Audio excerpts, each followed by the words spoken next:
Hello, I'm Andrew Kelly from Bristol Ideas. Richard Reeves is Senior Fellow in Economic Studies at the Brookings Institution in Washington, D.C. He's a former director of the Demos think tank and director of strategy for the Deputy Prime Minister. He's the author of a biography of John Stuart Mill and more recently, Dream Hoarders, How the American Upper Middle Class is Leaving Everyone Else in the Dust, Why That is a Problem and What to Do About It. We're talking today about his new book, Of Boys and Men, Why the Modern Male is Struggling, Why it Matters, and What We Do About It. Richard, thank you for joining us. Thank you for having me, Andrew. I'm looking forward to this. This is a subject you've been thinking about for a long time, heading towards 3 decades, in fact. And as you worked on this, you found that most people you talked to were actually worried about boys and men, but you hesitated, didn't you, in tackling it as a subject? Yeah, I was surprised actually how many people immediately said, "Oh, that's interesting. I have ideas on this." So everybody's had the experience. If you're writing a book, you mention it, and someone says, "Oh, what's that about?" And one of my previous books you were kind enough to mention was I'm writing an intellectual biography of John Stuart Mill, and you could see people's faces depending on the kind of party you're at, going, "Uh-oh," but not with this one. As soon as I mentioned I was writing about the problems being faced by boys and men, pretty much everybody would have something to say about someone in their family, their son, their brother, or my husband struggling, or, I think there's a general sense that there's an issue here. And as you say, I've been thinking about this for a long time, and I've been raising 3 sons to adulthood myself. But one of the reasons why I was both reluctant, but then in the end determined to write about it, is just because it is so difficult to write about issues of gender right now, sex and gender. And particularly, I think, to try and draw attention to the problems of boys and men from what I would consider to be a broadly center-left perspective, when there is still so much work remaining to be done for girls and women, not least in the US where I am now. And so it's really a test of our ability to think 2 thoughts at once. And that's a perilous undertaking at the best of times. And I think perhaps particularly so now. That said, I do think there's an appetite for this conversation. Now, you talked there about having raised 3 boys, and obviously some of this is based on personal experience, but you've brought together a huge amount of evidence, haven't you? The data you've been able to gather on this. Yeah, that was very important to me. So you mentioned my day job is as a scholar at the Brookings Institution. And so that sort of, to some extent, comes with that territory. But it was also, it's very important to me to make the book as authoritative as I could, even above and beyond the reasons I've just given about my day job, because I do think that in some of these areas, there's a tendency for the debates to float free of the facts somewhat, especially if the facts are inconvenient to your prior convictions. And so I thought it was important to try and just set out as clearly and in as unbiased a way as possible. These are the facts. We can then disagree about how far they're a problem, what's causing them, and so on. But let's get some shared agreement about the facts. And in some cases, even just sharing the facts has been quite powerful, because some people don't know, for example, about just how big the gender gap in education is now. And so just sharing those facts in an authoritative way, I think is useful. But then in order to move to solutions, and that's really, really what I was trying to focus on in this book, is to move beyond complaints. This area, like many, is long on lament and short on solutions. Yascha Mounk calls it the chapter 11 problem. You have 10 chapters of the book. Here's everything that's gone horribly wrong in the world. And then I'd better have a chapter with solutions. And so you have, I don't know, early education, something over and out. And so I really tried to shift the balance the other way. And I pushed myself to offer some solutions. I think this is really important in a lot of our Ideas Festival work, in fact, where you read a book and the solutions are shunted to the end. Whereas in this book, you feed them in throughout the book in the different areas, though this interview will be slightly more conventional in its approach, I think, in how we address this. I mean, when I was reading the book, a number of things jumped out for me very strongly earlier on. And the first was about how, when you started looking into this, that actually you realized that things were much worse than you thought. And a couple of examples of that is the falling wage levels, comparatively speaking, for men particularly, and the growth of what we now call the deaths of despair, particularly affecting men, young men and older men. Yeah, that was part of the motivation for writing the book, which was like this. It's my field to look at issues around family, gender, and inequality. And so when I was surprised by some of what I was discovering when I looked, I sort of, okay, I'm not sure I should be so surprised. And so I'll give you just one example, which is in some ways a small example, but it did set me on the road, which was that in 2020, there was a drop in college enrollment in the US because of the pandemic. Of course, you'd expect that. But there wasn't really a drop in female college enrollment. It was almost entirely male. There was a slight drop. There's a slight drop in enrollment anyway. But anyway, the basic fact was that male college enrollment dropped by 7 times as much as female college enrollment in 2020 for reasons that are a little bit complex and nuanced. But I had to discover that in sort of table 4 of Appendix 3 of a report, and literally no one had mentioned it. And so I do think there's sometimes just a reluctance even to sort of raise these inequalities when boys and men are on the wrong side of them. And so, yeah, I just looked at that. I think the fact that men are more likely to die from a so-called death of despair, from suicide, alcohol, drug overdose, is striking. And although I knew that there was a gender gap in education and that girls were ahead and girls and women were ahead, I didn't know quite how far ahead they were and how big the gap had gotten, because it has gotten pretty big pretty quickly. And so it was almost like in every direction I looked. And obviously you mentioned also, like in the US, American men on average, most American men earn less than most American men did 40 years ago, which is an extraordinary economic fact. It's not quite so bad in the UK, but the general trend in male wages has been very, very, if not backward as it is in the US, then incrementally forward. And so on a whole range of fronts, it's just like, well, okay, I knew there was a problem here, but the closer I looked, the sharper the problem appeared to be. And then what I didn't find was what I thought was a really kind of good faith attempt to describe the problem and then come up with some solutions. I looked around, and there are lots of books written about this, but they tended to be either very long on lament, as I mentioned, oh, look at this problem, short on solution, or very politicized. There are books saying, from the left, talking about toxic masculinity and so on, and the failure of men to adapt. And there are lots of books on the right saying there's a war on men and so on too. But in almost everything I read, I felt the evidence was being marshaled in service of a political agenda, and that's genuinely not what I'm doing here. And I thought that was the book that was needed now. I mean, I'll come back to the left and right's failure on these. Let's just go through a kind of period of time when boys grow up and then go into education and then into work. And first of all, is how important is the role of a strong relationship with a father for a boy? I mean, we had Barack Obama's classic hole in the heart left by the absence of his father, for example. Yeah, and actually in black circles in the US, there's this phrase sometimes used, which is post-traumatic missing daddy disorder, because obviously the black family has been hit particularly hard by many of the trends that I talk about in the book, and I have a whole chapter specifically on black men. And it turns out that fathers are important for sons, especially, and for daughters, and in ways that are complementary to, but in some cases somewhat different to, the role that mothers play. And I think this is a good example of a debate that sort of moved on over time. It was a period where we just assumed that there was no difference, or at least we wanted to assume that, and that fathers didn't bring anything particular to the party in terms of raising kids. And the recent evidence just shows that that's just not true, that actually fathers do seem to have an important role in the later outcomes, both of their sons and their daughters. So you mentioned sons, and that's obviously true when you look at the data that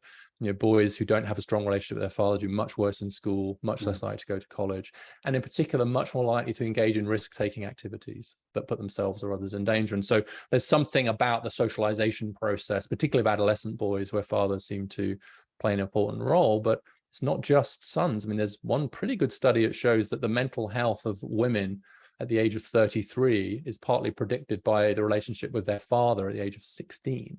And so these are quite long-term and long burn effects here. And I think there's been a bit of a tendency on the one hand to say, well, fathers can't do anything that mothers can't do. And that's for good reason, because of concerns about single parents and same-sex couples, which I think are very good reasons to be concerned about how far to push this argument. But on the other hand, of saying we need dads to be breadwinners. And I think the truth is that we need dads to be dads, and that message is sometimes lost in between these two polar opposites about dads matter because they earn money and dads don't matter. And it turns out that dads matter because they're dads. And So let's move on to education, which you already mentioned as these, and you talk about staggering improvements and shifts that have happened in levels of education, attainment of qualifications and so on between girls and boys, and then entering adulthood into higher education. Is it at all education levels where this shift has happened? Yes, it is. The pace has been different in different places. And so it's only quite recently, for example, that in terms of PhDs, that women have overtaken men. So it's sort of, in a sense, sort of rippled up through the school system. So you saw, first of all, women overtaking, girls overtaking boys in secondary schools, and then in college, and then in postgraduate, and now in PhD. And so the widest gaps are in post-secondary education. It's really in college where you see the rubber hit the road, and that's obviously where where lots of the differences are showing up from what happened before. And so, like, I was born in '69. At the time I was born, men were significantly more likely to go to college. By the time I went to college in the late '80s, in the UK, women had about caught up with men, and now they've blown way past them. And in fact, the gap in college going, and this is true both in the US and the UK, is much wider today than it was in the '70s. It's just that it's reversed. It's gone the other way around. And what's interesting about that is no one expected this overtaking. The whole push was to get equality, gender equality in education. What nobody predicted was that once the female line had caught up with the male line, that it would just keep going. Nobody expected that. And so I think we're still figuring out how to react to that and do it. But yeah, it's all the way from pre-K to PhD, from early years education to PhD. There's a gender gap in favor of women, and also in every country in the world. So qualification, by that, what I really mean is the advanced economy. So in every OECD country, women are more likely to have a college degree. It's obviously different in some of the less developed countries, but even there, the trend is in that direction. And so if you see it at almost every level of education and almost every advanced economy, then you, I think, correctly start to think there's something structural going on here. It's not the UK education system. It's not, the US economy. It's not the French culture. There's something going on here which is much deeper than that, which is putting girls at a significant advantage in education. And as you said, it's worldwide. I mean, the book includes, for example, concerns in Sweden and in Scotland where specific targets have now been set, but also in that great bastion of equality in Iceland as well. Yeah, there's huge gender gap in Iceland. But there's, I think one of the leading Icelandic universities now is 75% female. And so a lot of the leaders of Icelandic universities are really concerned about this. And they're concerned about it not only because they're concerned what it means for men going forward, and what that means for their prospects, but also because purely from the point of view of attracting students to your institution, it turns out that there is a point at which it gets harder to attract, particularly those of the opposite sex. That seems to be around the sort of 60% mark. If you get much past 60%, then boys start to think, do I want to go to a place that's 2/3 women? Some might, of course.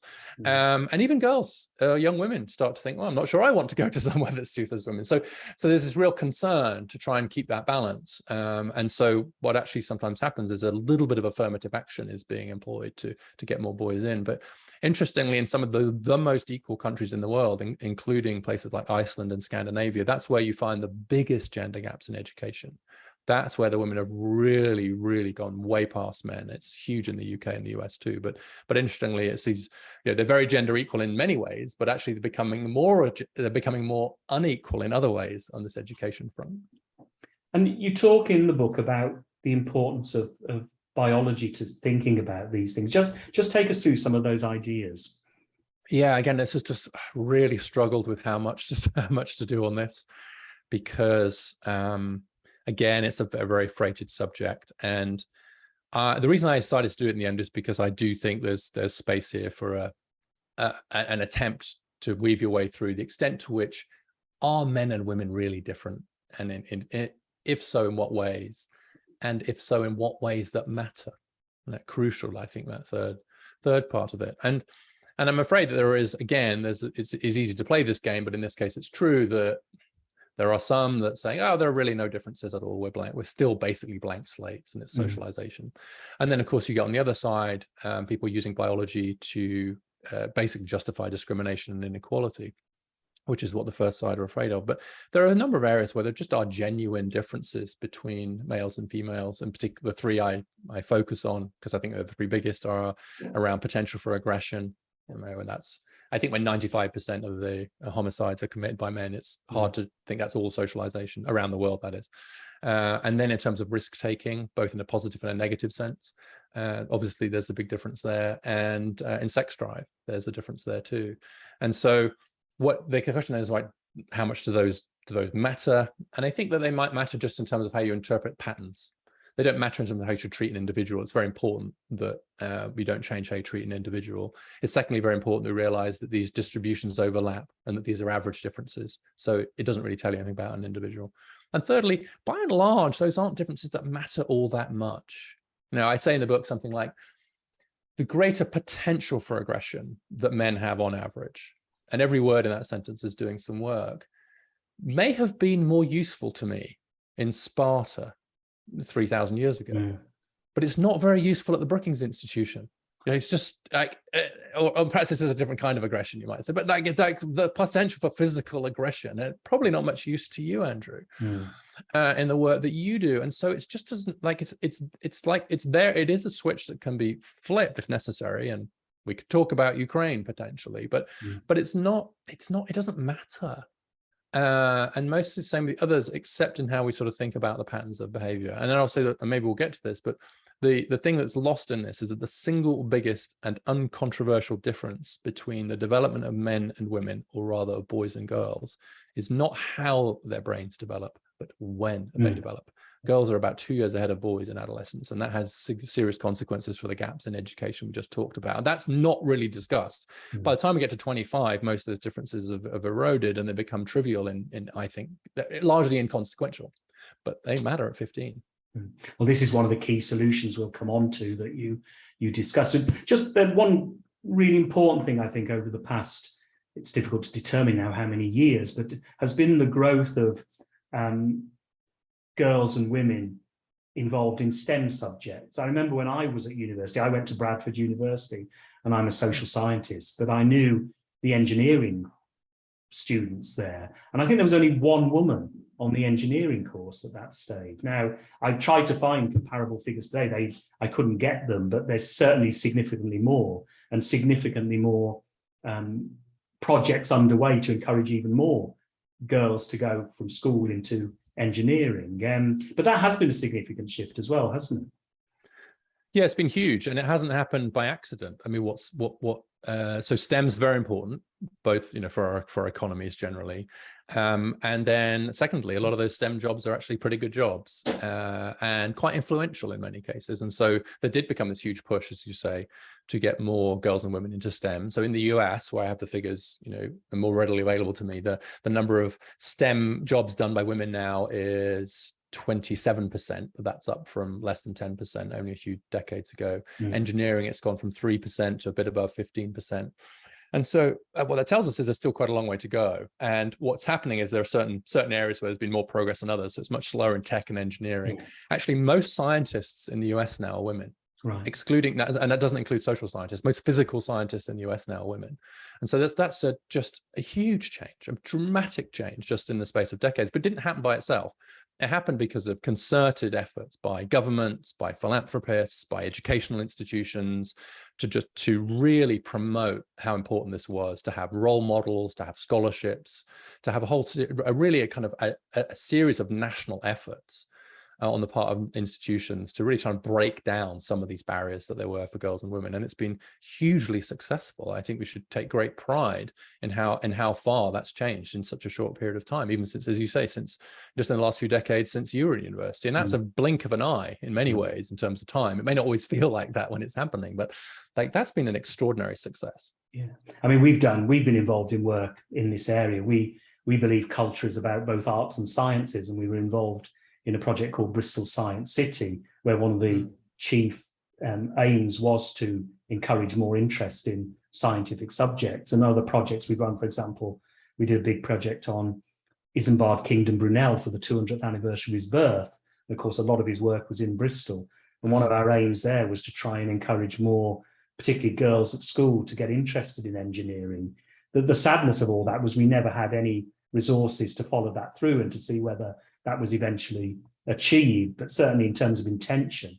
But I did look at other work that was going on in Bristol in recent years on this. And in 2016, for example, the council and partners set up the Bristol Boys Achievement Project because there was concern about underachievement compared to Bristol's average attainments for across the board, particularly for boys, and also compared to national data. That project was changed, interestingly, in 2019 to Bristol Aspiring for All, because it was acknowledged that boys continue to do less well than girls, but there were still gaps appearing for young girls as well. But there was a particularly marked gap for boys who were eligible for free school meals or the pupil premium, and some groups of Black and minority ethnic boys. And you do point out, don't you, that you can't divorce this from other areas of inequality as well. Yeah, especially the ones you just mentioned. It's that's a very interesting project, and I'd be interested to know the history of how it's changed over time, and how, because you know, a side note here is that it is quite difficult to sustain just looking at boys. Yeah, it comes under all kinds of political pressure, even when the evidence is as strong as it sounds like it is in Bristol, and certainly across the UK, you see these huge gaps. And I do think that the need to look at gender and race and class together are hugely important, and especially in the US, it's particularly important to look through the racial lens, just because the experience of Black boys and men is just so different to other boys and men. And in the UK, race and class, but particularly class. I mean, it's striking that in the UK, on many educational measures, it's white, lower income boys who are at the bottom of the pile. Now, there's all kinds of reasons for that, including the fact that actually education policy in many of the cities, including London, really has improved. And there are disproportionate numbers of kids from ethnic minorities in those places. So it's partly not an accident of geography, but it's partly a geographical thing. But nonetheless, the biggest gaps we should be worried about are where you get these intersections between race and class and gender. And in particular, as you just pointed out, the boys from lower income backgrounds are the ones we should be most worried about. And if you look at the gender gap on almost any measure within a social class, it's just much wider at the bottom than it is at the top. And I think one of the problems with having this conversation is that when you talk to a lot of men and women who are from, say, a middle class background, to use UK language, they look around and they say, well, the men and the boys I know seem to be doing okay. And that's probably true by and large. But ask working class families, go into some of our poorer neighborhoods, and there the gender gaps are really, really wide. And so we might be leaning in, to use Sheryl Sandberg's kind of famous phrase, but not looking down. And what we've seen over recent decades is, and this is where I guess two pieces of my work combine, is a narrowing of the gender gap on most measures, and in some cases an overtaking. But the gender pay gap, for example, has narrowed, such that in the US now, 40% of women earn more than the median man, typical man. So it's not 50%, we're not at full equality, but it was only 13% in 1979. So that's a huge catching up. The female wage distribution has really, really caught up with the male one, which is great from a gender equality perspective. At the same time, the economic gap has massively widened. And so what you're seeing, the gap between the people at the top of the economic ladder and the middle and the bottom has gotten much wider. So we've seen one gap narrowing, the gender gap, and another gap, the class gap, significantly widening. And so that's why I think it's incredibly important to look at both of these things, or in the case of race, all three of these things together. We can't just do binary thinking anymore. I also talked yesterday to a project we work on with others, but we're not responsible for it, but we help it out, which is a project called Cargo, which is looking at developing classroom resources to address lack of representation in traditional resources, and for create better material for teaching of history in schools. It's led by a very visionary poet locally called Lawrence, who when he was at school, he remembers all the books he was asked to look at. None of them reflected back on him his own life, the fact he was black, and there was significant black communities in Bristol. It was all white people that were creating the change that they were discussing. So he's been developing this curriculum around that. And I think that's a good thing as well, isn't it, in terms of addressing some of these inequalities, to have inspirational stories to look up to at those early years. Yeah, inspirational stories that recognize the plurality of experience across race and gender, sexual orientation, class, etc. For sure. It's also, I think, important, if possible, to have role models. So not just in books, but like let's think not just about the books you're reading in the classroom, but who's standing up at the front of the classroom. And one of the trends we've seen in recent years, both in the US and the UK, is a ongoing decline in the number of male teachers. And then if you add male teachers of color, the picture gets even worse. And so what you're seeing is that if you're a boy in the classroom, especially if you're a boy of color, but if you're a boy, the chances of there being a male teacher in front of the class are getting less and less. And I think that's a real problem, and one that's not being discussed or addressed as a problem.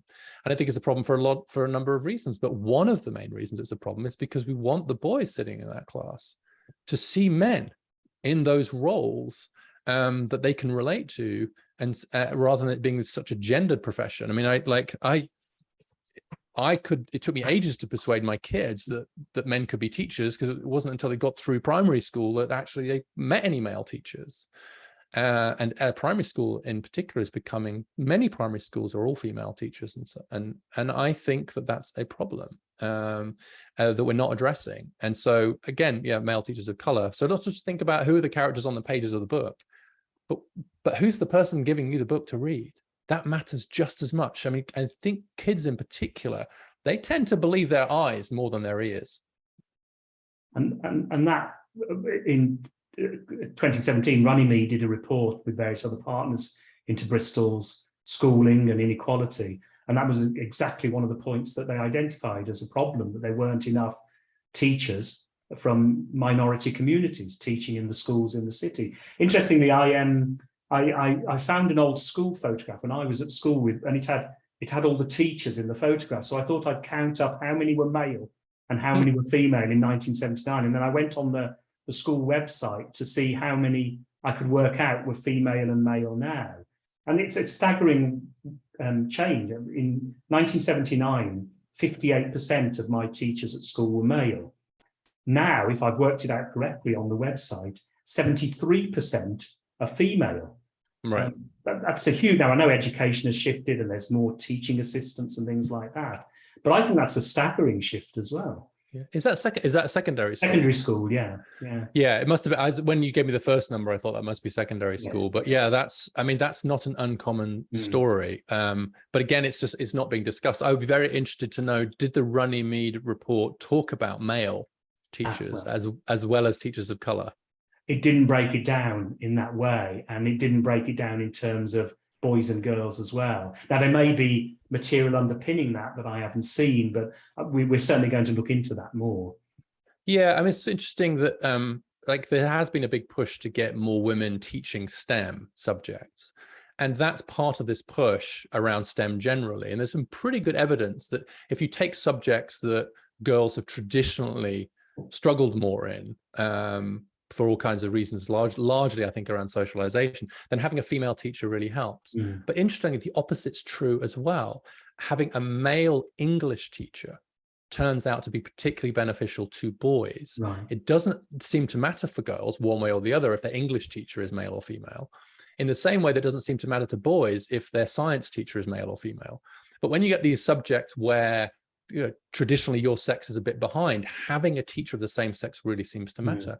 And actually literacy and English is where the gender gaps are A, the widest for sure, and B, the most predictive college going. There's a study that I quote in the book that suggests that if we could close the gap in English and literacy at the age of 16, this is in England, then we could close the college enrollment gap, the percentage going to college enrollment. So it's much more predictive of college going than other subjects. So where are the male English teachers? And more importantly, where are the policies that we're pursuing to get more male English teachers? Where are the scholarships to get men into teacher training colleges to teach English? There are plenty of scholarships to get women teaching STEM and men teaching STEM, to be fair, but which I'm hugely in favor of.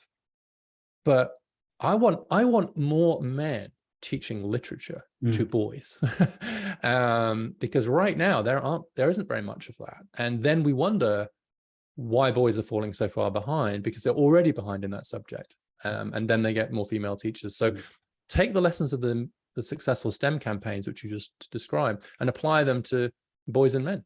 And certainly levels of literacy attainment were one of the main motivators for this Bristol work, from what I can see, the boys program of work. When I was talking with Lawrence yesterday as well, he also talked about, which you've mentioned, and I want to come on to now, is about work and about the traditional role of a man as a breadwinner and how that shifted as well. Just take us through that.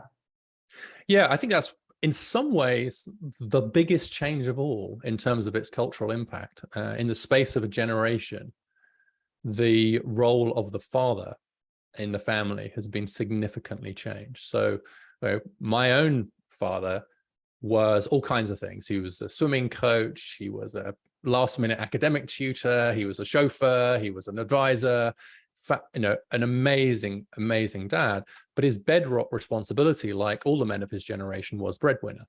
Right? And when he lost work, he worked in manufacturing, his main job was to get another job. Right? And literally in the space of a generation, that's changed. And the main reason it's changed is because of the extraordinary success of the women's movement in increasing the economic power of women, which was one of the main aims, I would argue the main aim of the women's movement, and has been very, very successful. Not finished, but very successful. Now, that's great news, because what it means is that the thing that Gloria Steinem and many other feminists were arguing for is that women don't need men in order to survive in the world, in the labor market. They don't need a breadwinner. They can win their own bread. And they can do that even if they have children. So that's in my view, a wonderful development. But it does raise some important questions then about the role of fathers. And I don't think we've taken that question seriously enough, especially on the more center-left side of the argument. And what it means is that we have to recast fatherhood. This touches a little bit on what we were saying earlier, so that it's not defined in such narrow terms around breadwinning, but is defined in broader terms. We've expanded the role of women to be much broader, so it can incorporate breadwinning as well as caring. We haven't really done the same for men. Really, men have remained stuck in a little bit of a time warp. What that means is that if they can't fulfill the traditional breadwinning role, which more and more of them can't, because of the economic trends we just described earlier around trade and deindustrialization and so on, they get benched. Sometimes they bench themselves because they feel they're failing against these cultural norms. But they get benched because it's like, well, you're not doing what your quote's supposed to do. So I really do think that we've recast women's lives in ways that are complex but largely positive, but we haven't really recast men's lives. And the hollowing out of that traditional role of men in the family by the successes of the women's movement is just a byproduct. Right? And I think the bigger point here is big cultural changes, even when they're positive, quite often have some destabilizing effects on other institutions and on other people. And it doesn't mean that we shouldn't have done it. So conservatives will say, we warned you, we told you this is what feminism would do, so we shouldn't have done it. Let's try and go back to the 50s by, I don't know how, inventing some gigantic time machine. But they were right to suggest that, look, this is going to have some consequences to how we think about men. And the left aren't really even asking the question. And that's leaving this really dangerous political vacuum, I think. And if you think about the kind of work, the future work that where men are vulnerable as well, you've got things like, growing automation, rapid automation in some respects. You've got, if free trade continues, the labor elsewhere and so on, that hollowing out will just continue and continue, won't it? Yeah, it's important to notice that, like in all of the most recent recessions, bar the weird COVID one, including some of the ones that impacted my dad, it was men that got hit hardest. I mean, like, they were all he sessions, to use the terminology. And the long run trend has been to really decimate traditionally male jobs. Now, at the same time, of course, we are creating new jobs. right? We're creating new jobs in services, and in particular in what I call the heal professions, which are the opposite of STEM. We've talked about some of these already, but in health, education, administration, and literacy. So we've already talked about teachers, but growing needs for healthcare workers, and I include within health social care. In the UK, 85% of social care workers are women.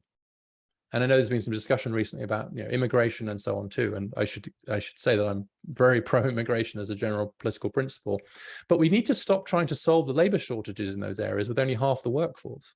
We're not seeing much movement of men into those occupations, even though in many cases they pay as well as some of the ones that they've left. But there's been this problem because it goes against gender stereotyping. And so we've seen the desegregation of the labor market on gender terms in one direction, with women moving into what were traditionally male jobs, especially higher paid ones. But we haven't really seen movement the other way of men into these heal professions, which is where I think we really need to start pushing now for the men, because that's where a lot of jobs are coming from. And as you say, automation and free trade have disproportionately hit male jobs.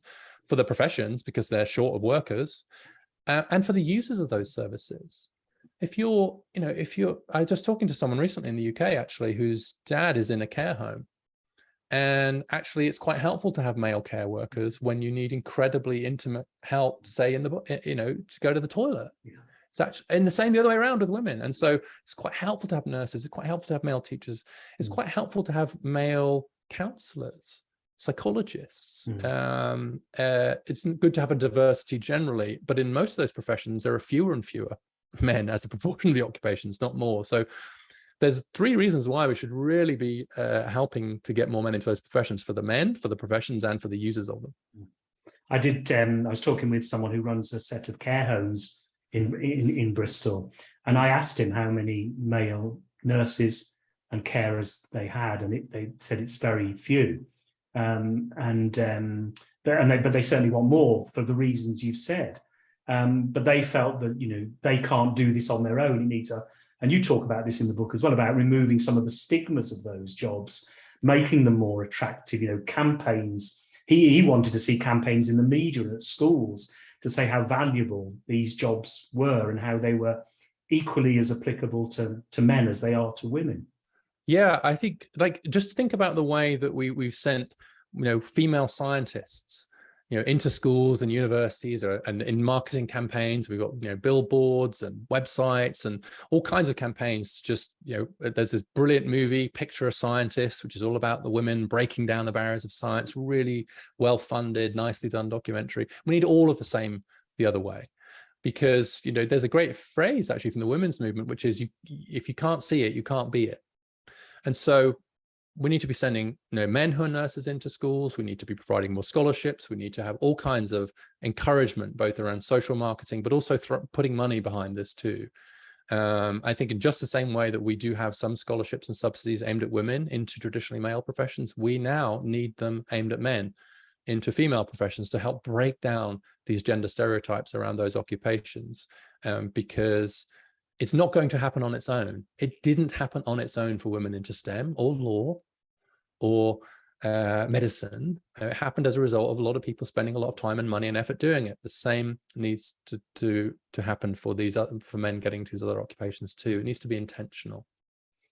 We'll just go on to a few more solutions, but I want to ask you a wider question about, you talk in the book about male malaise and about cultural redundancy and the growing loneliness. Some very sad stories there, particularly from Japan. The people there who are very lonely. And then, of course, you've got tied to this the people who voted for Donald Trump as against Hillary Clinton. The way that this pushes people sometimes to the extremes, often to the right and to the more populist side of this. I mean, we do have to make some shifts, don't we, quite quickly, but also make sure that this is something which is embedded and is not, and doesn't then repeat itself generations down the line. Yeah, there's a lot there. I think that the politics of this are super interesting. And I do think that it's an axiom of political life that if responsible people don't deal with real problems in societies, then irresponsible people will exploit them. I think it's that's just a fact about political life. And so if there are real problems facing a lot of boys and men, especially those from poorer backgrounds, so, we've talked a lot about what's happening to working class white boys and men, for example, in the UK, and they don't feel as if those problems are being properly addressed. Unfortunately, that does make them much more susceptible to the appeals of populists or populist movements of one kind or another. And, it was a small gender gap, but it's true that if only women voted, the UK would still be in the European Union. Yeah, it was men that took us out, and Donald Trump won with the biggest gender gap in recorded exit polling history in 2016. And so I do think the vacuum that's created has this effect potentially of pulling some boys and men to the right, because they don't feel as if some of these issues are being addressed, and the polarization you just referred to gets worse. That's then worsened if you do get these isolation effects that you've mentioned. And particularly with some of the drug problems we've seen recently, they're really in the US and the UK to some extent, some of these opioid use and so on, is those are really drugs of retreat. They're not drugs you take to go out and party, right? They're not drugs you take to keep you dancing all night or chilling with your friends. They're drugs that are really about just numbing pain of one kind or another. And in fact, one of the reasons that people who use opioids are so much more likely to die is because they're much more likely to be on their own. And so they're really, and we are seeing this kind of rise in self-reported loneliness, the weakening of some friendship networks, which seems to be particularly affecting some young men. And so all of that added together with some of the issues we talked about before, which is, to put it at its bluntest, I think the really the loss of a script for mature masculinity, right? For what am I supposed to do now, right? What's next? And it used to be written for you. I keep going back to my dad, but it's the useful data point. It's like, well, the reason he went to college because he knew it would help him get a better job, and the reason he wanted a better job because it would help him raise his family better, right? Because he was going to be the breadwinner, so he went to college, and then he got a job, and then he lost a job, he got another job, but there was a very clear script for what his role was going to be. But for the subsequent generation, that script is much less clear. In some ways, it feels like they're standing in the middle of the stage and someone's torn up the script, and now they're having to improvise. And the improvising can be great, but it can also be very difficult because we haven't replaced some of those social institutions with new ones. And some of the result of that can be dislocation and isolation. Unaddressed dislocation and isolation really they really do become fuel for the populist fire. There's an interesting new book out on Birmingham, actually, by Richard Vinan, which is published by Penguin. We've just done an event on it. There's an interview on our website. And from that, in the kind of glorious stage, the kind of 30 glorious years after the war and the Second World War, you might not have a job on a Friday and you could walk into a new one on Monday. There were so many jobs around, particularly in the motor industry and so on. But that has shifted. I mean, it's quite an interesting book for some of the things we're talking about. Let's move on to some of the solutions, because I mean, there are some they're not necessarily simple ones, but easy ones. I mean, when it comes, for example, to employment of Black people who might have spent time in prison, just simply banning that box that they have to tick about previous criminal record is a good idea, isn't it? I think. No, it's not. Oh, no. It turns out not to be a good idea. Right. Which is this is one of these inconvenient truths, unfortunately. I mean, this is where social scientists earn their money, but it's also, again, because it goes counter. So the thinking here is that if we're asking people to say whether they've got a criminal record or not on an employment application, then if they tick yes, I've got one, they're not going to get the job. And in the US in particular, it's black men are so much more likely to have one that it's going to affect their employment chances. So there was this huge movement to ban the box, which I think has now spread more generally. In other words, don't ask the question. Just don't ask if they have a criminal record. There's very good evidence now that the result of that is to reduce the employment of Black men, not to increase it.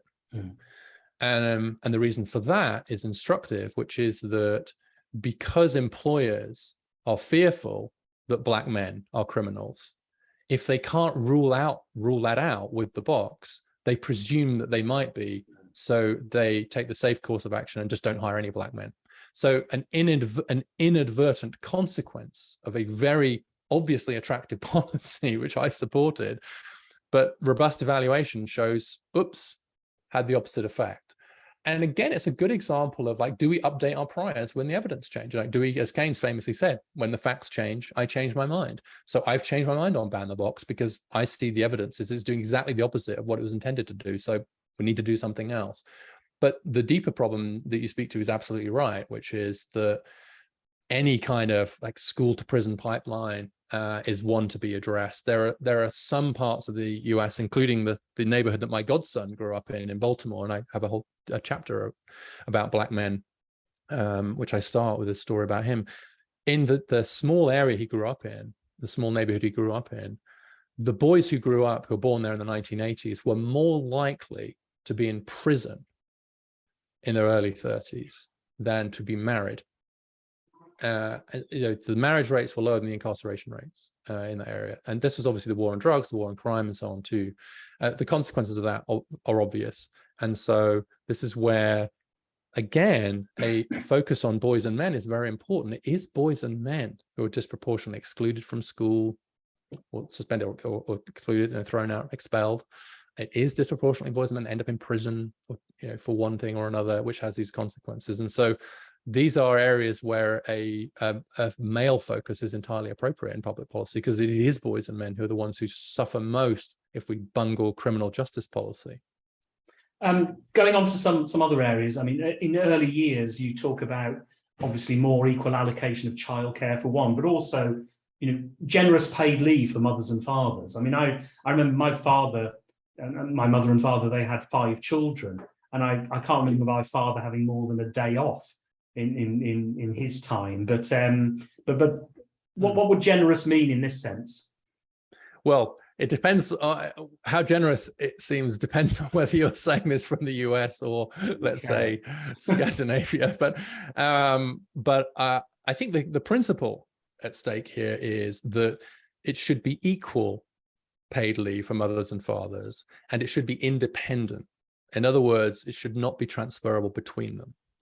And that's quite a big thing to say, because previously, and I've changed my mind on this, and even when I was in government, when we introduced some of the current parental leave policies in the coalition, I thought it was better to let parents choose between themselves how the leave was going to be allocated. But the problem with that is, given current gender inequalities and current norms, mums take much more of the leave, which has a much bigger effect on the labor market. Much more importantly than that, though, is just it sends a signal, like dads are less important than mums, and back to where we were before. So I propose 6 months paid leave for mothers and fathers for each child, and importantly that they can take that at any point in the childhood. Like we ignore adolescence at our peril, and sometimes the discussion about paid leave and generally about parenting assumes that it's kind of done by 5, and that's just completely wrong and been a real problem in public policy. Actually, adolescence turns out to be in some ways as consequential a period as the early years, but is very neglected. And so I think actually it's a great time to take some time off. My brother actually is using a lot of his parental leave to take some time off now, and his kids are 14. He has 2 boys, and he says, actually, this is a great time for me to spend some time with them. They're in secondary school, they think about it, and I think that's incredibly wise. One of the biggest proposals is that boys should have an extra year in the classroom. Tell us about that. Yeah, well, boys should start school a year later. And I'll say why, and then come back to the extra year part. The reason why the boys should start school a year later is because they mature more slowly than girls. And that's a fact that every parent knows and every teacher knows. And so just holding boys back, so if girls start at 4, boys start at 5, say, what that means is that they're developmentally much closer. Right? By changing the chronological age, you make them developmentally more similar, and in particular in adolescence. So by the time they roll through to secondary school, if the boys are a year older, chronologically speaking, what that means is that developmentally, they're a bit closer to the girls, because at around the age of 15, 16, girls are between a year and 2 years ahead in the development of various important skills, including things like staying on task, planfulness. These are called non-cognitive skills in the literature. It's not really that girls aren't smarter than boys. It's not really that intellectual ability, but they have got their acts together, and they're much more able to defer gratification, manage their risk. I mean, boys are always going to have a bit more of this than girls anyway, but all the things that the school system rewards, turn your homework out in time, study for your exams, get some sleep, etc. Girls are just better than that, because girls are just more mature. They're more grown up. Like, you look at a classroom full of 15-year-old girls and boys, They don't seem like a different sex. They seem like a different species of 14-year-old boys and girls. And so let's just stagger the entry. Now, the question then is like, what would you do for that extra year that the boys are at home, and you want to worry about childcare and so on for the parents? And so I do think that kind of enriched early years education or more childcare would also be good, so that year isn't a wasted year, it's a year of extra development. And so that would be the extra year, if you like. But as far as the formal education system is concerned, boys and girls should be in for the same period of time. It's just that the boys, if you think that boys should just be staggered back a year, so that everything else would be a year older. And I have some reason to be confident that that would reduce some of the gender gaps we're seeing. And I was very much taken, you've talked about it already, but becoming a better dad, I thought the idea of being able to take that leave, not in the first 5 years or the first 5 months, but when they might be teenagers, for example, would help with that. Yeah, I think that there's a real problem with this, the obsession with early years. James Heckman, who's a Nobel Prize winner, who did a lot of the work on how pre-K or early years programs are really effective. And I was at a meeting with him, and he said once, I'm really worried that everyone's just obsessed with the early years and they're forgetting about adolescence. And I said, whose fault is that? Yeah. I mean, literally, you are the guy that put early years education on the map. And I do think that we've underestimated the importance of adolescence. But in particular, then, how does that play into mothers and fathers? It looks like fathers are actually particularly important during adolescence.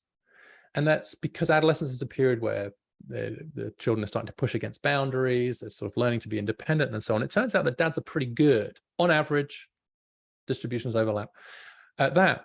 Whereas in the very early years, there seems to be something of a genuine preference for a division of labor the other ways, for mums to stay at home a little bit more. I think the problem is that if you assume so mums are wanting to stay at home a little bit more, say in the first couple of years, that doesn't mean they want to be the main parent for the next 20 years. What it means is that they think, yeah, I want to do this early bit, right? But just because you're better at breastfeeding at 5 months doesn't mean you're better at making dentist appointments at 15 years. And I think that's the problem, is that you get locked into these parental roles. And I think we need to disrupt that and give fathers and mothers equal opportunities to take that time off. If it's independent, they will take it, particularly if you replace their wages, which I would like to see us do much more of, then men will take it. But they shouldn't feel they have to take it straight away. Right now, there's this bit of a thing. I took paternity leave straight away. I was at home with a baby for two weeks. And look, I've had 3 kids, and it is good to be at home for a while because there's a lot to do. But in terms of the impact on the kid and your relationship with the kid, I think, and honestly, I think it was better. I think better when I was at home with my 16-year-old than with my 16-day-old, honestly. And more importantly, we should let parents choose that and not fetishize the early years. And final question to you on the heal idea. This isn't just meeting a need. This is a huge opportunity, isn't it? I mean, the amount of work that will be created, particularly in health and social care, for example, will demand highly skilled labour, compassionate labour, and it is a huge opportunity, I think. Yeah, I mean, so these jobs in health, education services and so on, like in the US, and I know the numbers here best, like for every STEM job we're going to create between now and 2030, we're going to create 3 heal jobs. Yeah. Right. So there's 3 times as many jobs coming in those sectors. And you're quite right that some of the jobs in that sectors are pretty skilled, like teaching, nursing, and nurse practitioner, certainly. They are quite skilled. Some of the others are less skilled. Like some of the care work jobs, healthcare jobs are less skilled. But that's true of male jobs now, right? That there are different skill levels required. It's not really the skill level, I think, that's the issue here. It's more that these roles are seen as so gendered. And so we have to reduce Claudia Goldin, a Harvard economist, has this lovely phrase of the auras of gender that surround occupations. That's just a lovely phrase. She's right. Aura is exactly right? Like, when was the last time you heard someone say female lawyer, or even female doctor? But you hear male nurse. Yeah. You hear male teacher. And it is because they are so exceptional in their sector. So reducing those auras of gender are really important, because that is, as you say, that's where a lot of jobs are coming from. And if we keep saying to men, either implicitly or explicitly, don't worry, we're going to bring back those jobs of the past, then we're selling them a bill of goods, because there is no economic magic wand in the world that can do that. And in the meantime, these other sectors are going to keep growing and needing more workers. Now, one of the reasons that motivated you to write this book was that social policies were not working for boys and men. Do you have much confidence that this will shift now? Is there moves in, I mean, you talked in one of the sections of the book, I think, about a bipartisan commission on Black boys and men's that is taking place, I think, right now, actually. Yeah, it's just started. Yeah, and that's a great development. There is a specific focus on Black boys and men. And I hope that will produce some policies which are specifically aimed at that group. But yeah, I think more generally, the issue is that lots of the policies that have been attempted and evaluated to try and move the needle in education, for example, do seem to be much more effective for women or girls than they are for boys and men. And one of the ones that really jumped off my desk was an evaluation of a free college program. So you made college completely free. This was in Kalamazoo, Michigan. Very, very generous college scholarship scheme, very well evaluated. And it increased the proportion of women graduating college by like 50%, just a huge jump. And it didn't move the needle at all for men. So making college completely free didn't increase college completion among men. I mean, that's an extraordinary negative finding. And then I kept looking and kept finding lots of intervention, mentoring schemes here or school choice schemes here. And they just seem to be you're getting more response from women and girls than from men.